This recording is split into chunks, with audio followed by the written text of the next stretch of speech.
Hello and welcome to A Day in 15 Minutes, UPSC Prelims Daily Current Affairs by Ekam IAS. Today is 9th March 2020 and the topics for discussion are the Kyasanur Forest Disease, Poshan Abhiyan, Border Area Development Program, Kachativ Island and finally Ayush Grid. Coming to the first topic of the day, which is the Kyasanur Forest Disease.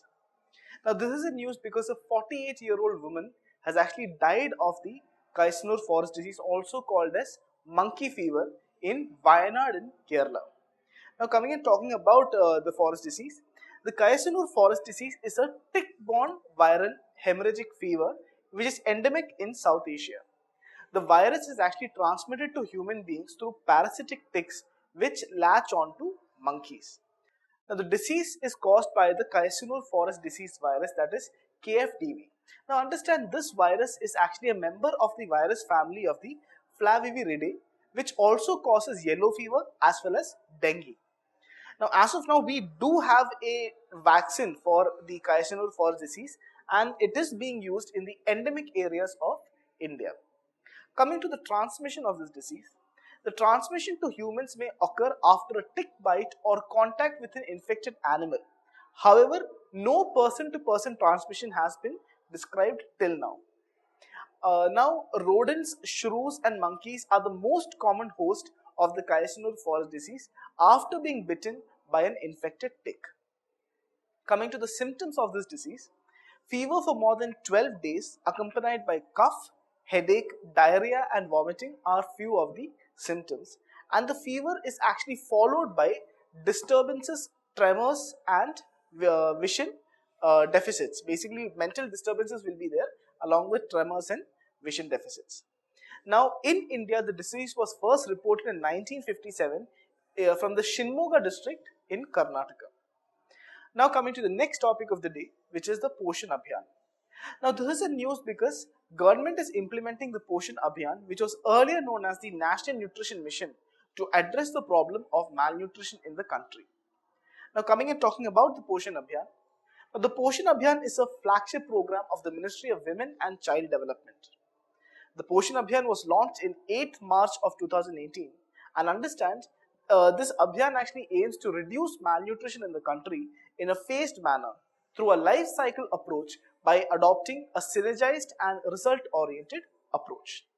Now, to basically ensure holistic approach of this Abhiyan, all districts of the state and union territories have been covered in this Abhiyan.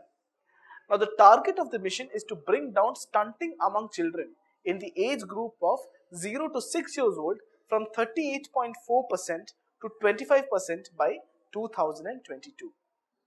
Now, the goals of the Poshan Abhiyan are to achieve improvement in nutritional status of children from 0 to 6 years, adolescent girls, pregnant women and lactating mothers in a time-bound manner during the 3 years with fixed targets. In the next slide, you can see the different targets that is there. So, you can pause the screen and please read this. Now, coming to the next topic of the day, which is the Border Area Development Program. Now, this is in news because the Arunachal Pradesh government has sought to pilot development projects basically to stop people living along the international borders, specifically the border close to China, from migrating to faraway urban centers in the state. Now, the depopulation of the border villages of Arunachal Pradesh is considered as a security threat because it is easier for the Chinese army or any other foreign army to occupy these vacant villages.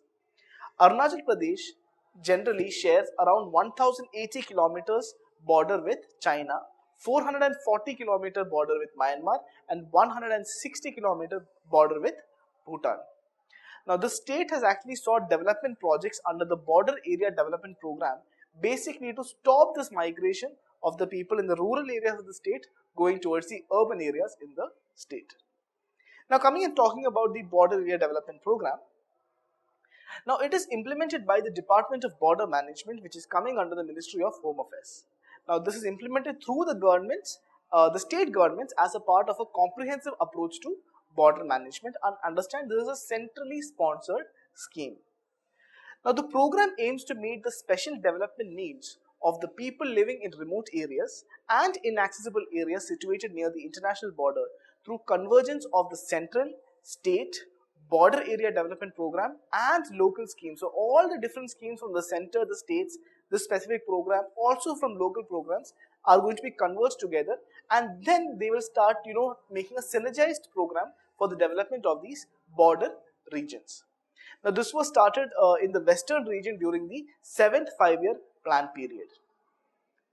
Now the funds under the border area development program are provided to the states as a 100% non-lapsable special central assistance. Now coming to the states, which has this border area development program, as you can wonder, it's mostly going to be the border states with states having international borders. Now these states are Arunachal Pradesh, Assam, Bihar, Gujarat, Himachal Pradesh, Jammu and Kashmir, Manipur, Meghalaya, Mizoram, Nagaland, Punjab, Rajasthan, Sikkim, Tripura, Uttar Pradesh, Uttarakhand, and finally West Bengal. Now understand, under this program, priority is basically going to be given to areas closer to the border. Now coming to the next topic of the day, which is Kachateev Island. Now this is the news because over 2000 pilgrims has actually set out to the Kachateev Island for the church festival. Now coming and talking about this island, now the Kachateev is actually an uninhabited island in the Park Strait. It's a very small island, that's what's called an islet. Okay. Now the island, this land was actually owned by the Raja of Ramnad, which is now Ramananthapuram, and it later became the part of the Madras Presidency after the delimitation of the Gulf of Mannar and Park Strait during the British rule between the then governments of Madras and Ceylon. Now in 1974, Kachadev was actually ceded to the Sri Lanka through the Indo-Sri Lanka Maritime Agreement to settle the maritime boundary in the Park Strait. However, in 1976, another agreement was finalized to determine the boundary in the Gulf of Mannar and Bay of Bengal, and basically it restricted both the countries' fishermen from fishing in each other's waters. Now coming to the last topic of the day, which is the Ayush Grid. Now this basically aims to bring on board all Ayush facilities, which includes hospitals and laboratories, and basically to promote traditional systems of healthcare. Ministry of Ayush has conceptualized the Ayush Grid project for digitalization of the entire Ayush sector. So that's all for today. If you have any doubts or queries, you can write down in the comment section below. Thank you. Like, share and subscribe to our channel for more videos. Follow our website neoiasgap.com for the detailed content and monthly prelims digest. Also join our current affairs exclusive test series through the website. And finally, participate in the daily current affairs prelims infotainment quiz at our Telegram channel, that is Neo IAS Prelims, at 9:30 p.m. every day. Thank you.